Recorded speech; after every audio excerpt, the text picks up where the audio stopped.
Fiind alcalină, cenușa conține o cantitate mare de nutrienți care sunt benefici pentru majoritatea plantelor. Ea este foarte bogată în potasiu, dar mai conține și alți nutrienți, cum ar fi fosfor, mangan, fier, zinc și calciu. Cenușa obținută din lemn tânăr oferă o mai mare cantitate de nutrienți decât atunci când ardem un lemn mai bătrân. De asemenea, cenușa obținută din stejar, arțar sau fag conține mai mulți nutrienți decât cenușa rezultată în urma arderii lemnului rășinos.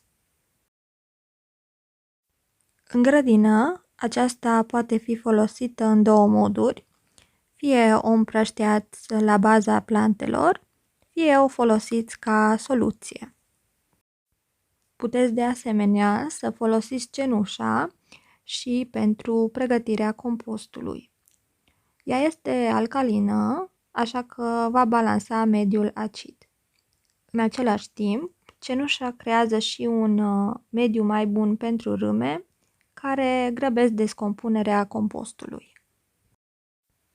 Pe lângă întrebuințarea sa ca îngrășământ, cenușa mai poate fi folosită și pentru a preveni diverse boli ale legumelor, iar conținutul ridicat de potasiu este foarte bun, mai ales pentru roșii. În acest fel, se crește rezistența la boli, dar în același timp și productivitatea legumelor. Cenușa este indicată pentru solurile neutre sau acide și poate fi folosită pentru fertilizarea mai multor plante.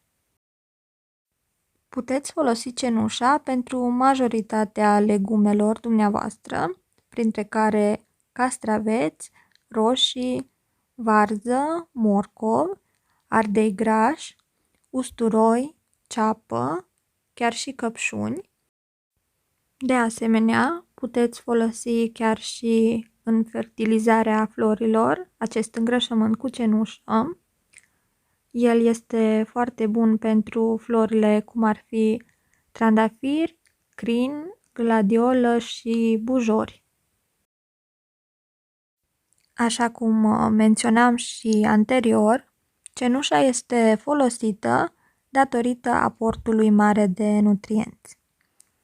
În cazul castraveților, spre exemplu, în perioada de formare a ovarelor, le lipsește foarte mult potasiu și calciu. Motiv pentru care în acea perioadă plantele se udă la începutul perioadei de înflorire cu infuzie de cenușă.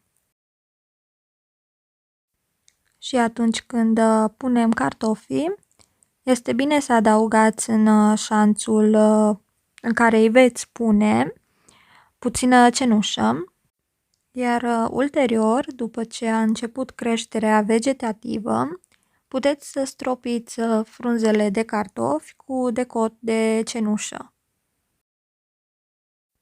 Înainte de semănarea morcovilor sau a sfeclei roșii, se adaugă cenușă în pământ. Pentru fertilizarea căpșunilor, se presără cenușă după perioada de înflorire. Acest lucru împiedică răspândirea putregaiului cenușiu. Pentru flori, așa cum menționam și la începutul materialului, cele mai iubitoare plante de cenușă ar fi trandafirii, crinii, gladiolele și bujorii. Atunci când plantați răsadurile de flori, se adaugă câte 5 grame de cenușă în fiecare șanț.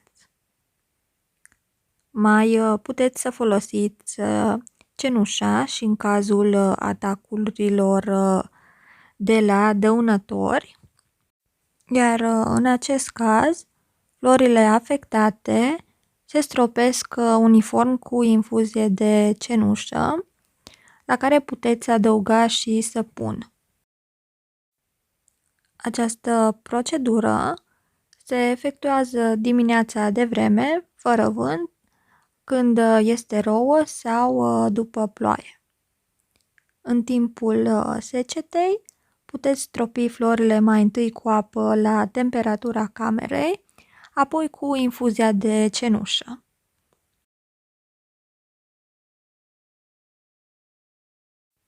Pentru unele plante, cenușa nu este bună. În general, acestea sunt plante care preferă solurile mai acide. Printre aceste plante se numără zmeurul, murul și afinul.